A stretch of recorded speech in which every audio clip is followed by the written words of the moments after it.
Today I'm going to talk about one urgent thing that you need to do now, which is very important, and how you can identify it and how to fix it next time you go to work. So if you're not familiar with me, I am Danny. I have a marketing agency and my goal is to help 1,000 acupuncturists reach those 6 figures a month. So if you're struggling with patient acquisition or maybe also return patients, then I highly recommend you to keep watching. I'm going to start with people have the wrong idea about the services, right? So what I mean by that and how this can change your entire business. So first I'm going to talk about the problem that a lot of acupuncturists are facing. And if that's you, how you can identify if that's you, that is wrong with it, what you're doing wrong, how to improve it, and how you can also quickly improve it tomorrow. So I'm going to give you some ideas. And so let's start with, I find that a lot of people don't know what to charge, right? There's a lot of acupuncturists that just go to the competition, see their prices, and then just copy it, which doesn't make sense, honestly, right? There's a reason why other people charge their prices and can retain their patients and get more patients, and you are charging the same and you aren't getting the same amount of patients. So they also wonder why they aren't getting the patients and think that cheaper means more business, right? The issue with cheaper is I don't like doing discounts, right? I don't like to discount my services, right? Because I find that they have a value. And if you discount your services, that basically means that you're undervaluing, and that means also that your prices are negotiable. So let's dive in. How can you identify this? With one simple question: are you getting referrals? So, are you getting referrals? If yes, well, then congrats. Your service is good and people find it valuable, right? So, why is this so important? So let me clean up here and make a big mess now. For example, you have one person here, right? That's a new patient. So for this patient, to get this patient, you pay X amount. Let's say, give me a second here.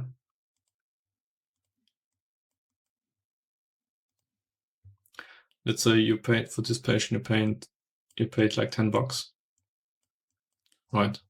So to get new patients, you are basically paying $10 every single time, right? Which is 10 times 10 times 10 times 10, which, let's say, for 5 new patients, it's like $50, right? Now, why are referrals important? Well, referrals mean that the service is good, that people actually find valuable enough to refer, to recommend it. And why is it so important to try and get my referrals? Because you pay $10 for one lead, right? For one prospect, for one lead. And from that one lead, you might get 3 different leads, okay? Now, for those $10, you actually got 4 leads, right? You got 4 leads for $10 instead of 4 leads for $40. So it's a huge increase of revenue, right? And of course, if the service is good enough, they will recommend it again and again and again, right? I hope you get the idea. So referrals are so freaking important to make your business profitable, because even if you advertise and you pay to get new clients, you only can get a certain amount until they dry up. With referrals, there's no limit, and it's so much cheaper and so much more powerful, because referrals it's like you don't doubt when a friend says this guy really is a good guy and he can definitely help you. You don't doubt that. it's not the same as you would see an ad and then you click on it and then, it's absolutely not the same. So if we go back here, are you getting referrals?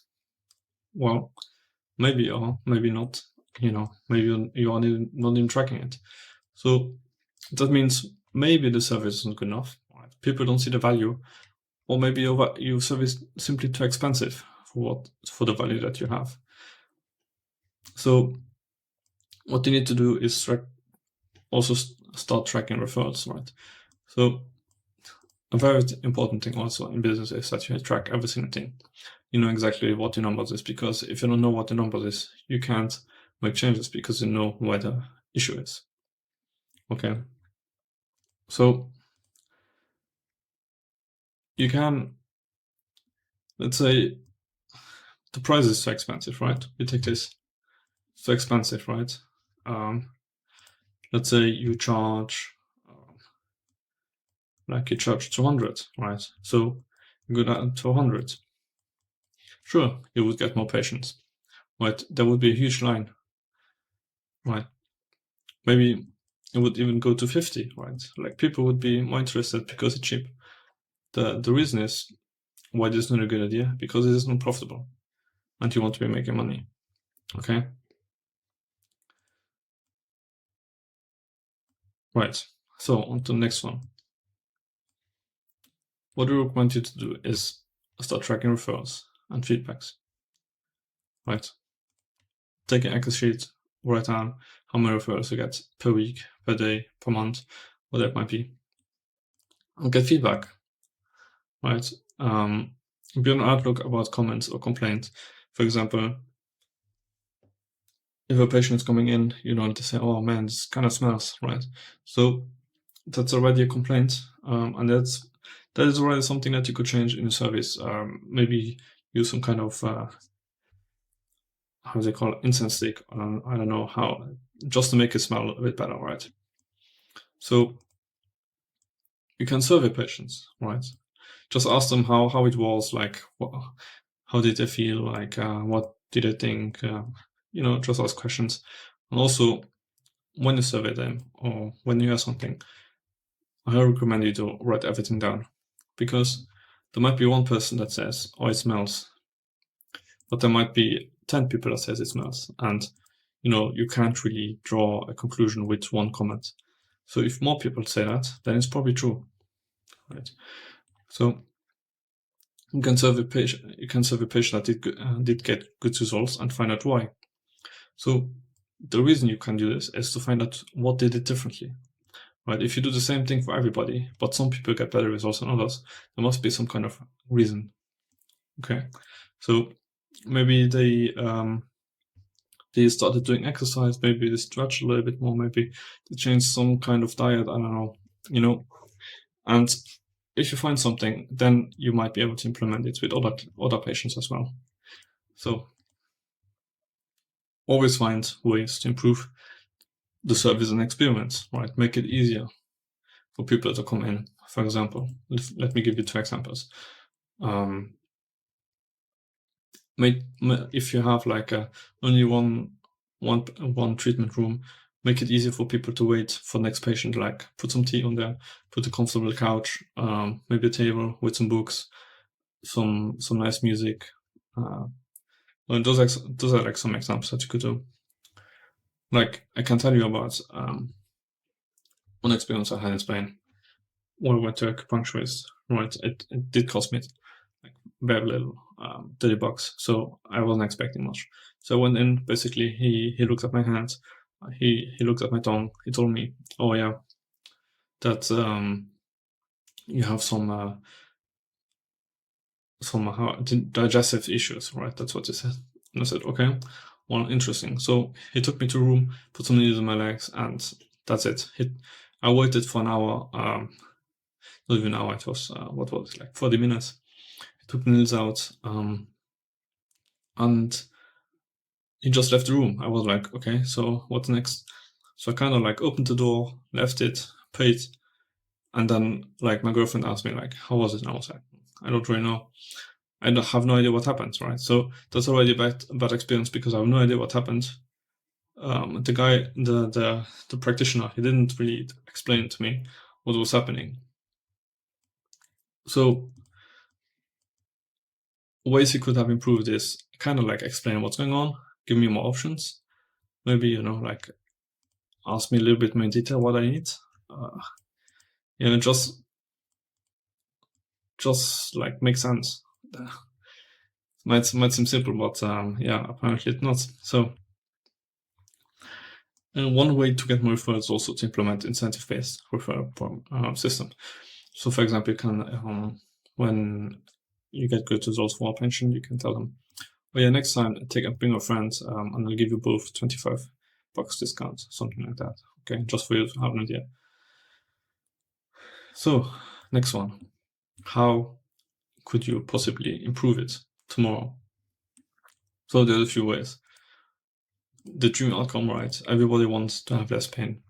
So you need to set better expectations and over deliver. So what does this mean? So if you think that the back pain might take maybe like 8 to 10 sessions, maybe do 10 sessions, maybe to 11, just to make sure that actually get treated at the end. Okay, and also always over deliver. It's so important to over deliver. Do more than what they expect, essentially. Right. Increase perceived likelihood of achievement. Get more people results. There's multiple ways to do this. You can either add more sessions to it to make sure that they get better results. You can use different techniques. You can use multiple different methods to do this better. Decrease time delay and get faster results. Now, faster results doesn't mean that they need to be healed in 5 sessions. For example, if you take 10 sessions, can simply be like, instead of them coming once a month, maybe do once every week, twice a week. Try to get them often. However, try to get them as fast as possible, and just, if possible, like try to get them treated more often. So there's less space between. Let me write out this. So there's less space between where they are at, their positions, and the dream outcome. So between dream outcome and their current position, you need to make it so small as possible without, of course, sacrificing quality. If you increase this without sacrificing quality, then you're good to go. So decrease effort and sacrifice. Keep making your service better. Always look for ways to do it better. Don't just, like, you have to leave your ego at home. Like, again, always be like, if you hear a complaint or someone comments on something that might be negative, or maybe they even tell you something that you could improve or could be done better, like, don't just dismiss it. Like, find ways to do it better. Okay, always be on the outlook to make your service better. With this you can apply in everything. And then call to action. Tell them what to buy next. So this kind of aligns with always try to sell no treatment after the treatment. So always try to book them right away when they're there. Don't just let them leave. Try to book them so they know what to expect next. And also, when they're done with the treatment, maybe you notice something else, right? Since you guys will probably have consultation and you will do like an assessment of their condition. So you might find more issues than what they might think initially, right? So if you help them, for example, with back pain and they have knee pain, then you can offer them a knee pain solution, right? So since they already know back pain helped, you can just help them with the knee pain as well, and they will be more than happy to pay for it. Okay, so I hope this was helpful for you guys, and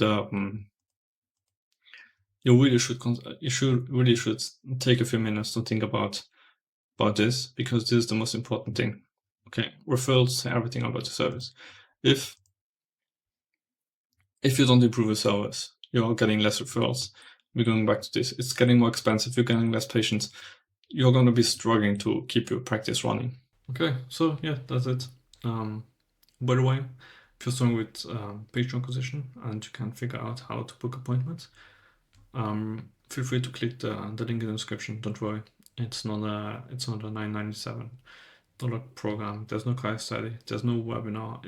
We're just my website showing you how my company can help you solve the problem. It's a funnel designed to sell you something. I'm not going to pretend it's not. You don't have to click it. I really don't mind if you click it or not, but feel free to check it out if you have patient acquisition problems. So that's all for the video. If you liked the video, there's a button for that. Be sure to press if you did. Comment on the video ideas or requests you might have, and subscribe if you want more content that keeps engaged till the end. Have an awesome day ahead, and thank you so much for sticking around and watching.